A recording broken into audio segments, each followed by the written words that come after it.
đớn đau, tâm hồn bối rối ưu tư. Từng đêm tháng có tiết sao đã xa đường trời, tội lỗi chót mang quay nhìn bốn phía mịt mù. Nhớ đến lúc xưa vì bao lỗi ta ngài mang hình, ôi siêu thoát thay và quy thay.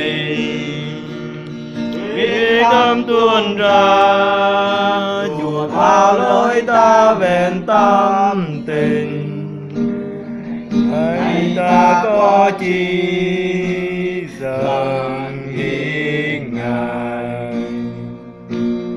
Càng về ôi biết đến bao giờ sàn tròn, đầu luôn đau chân hơn càng cứ mãi ta tới.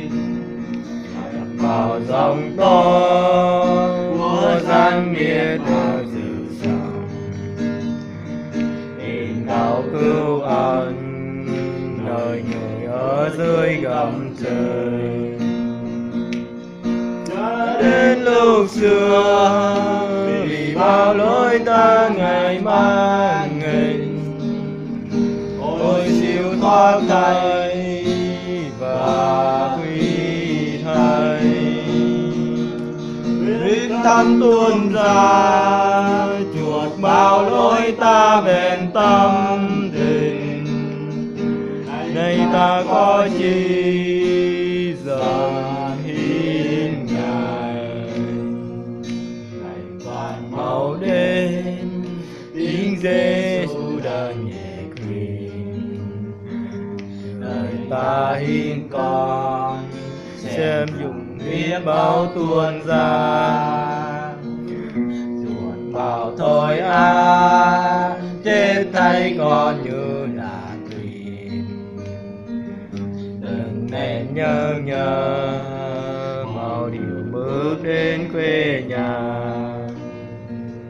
Nhớ đến lúc xưa vì bao lỗi ta ngài mang hình, ôi siêu thoát thay và quy thay. Biết tâm thương ra chuộc bao lỗi ta vẹn tâm tình, nay ta có chi dâng hiến ngài. Rồi, ta chỉ tung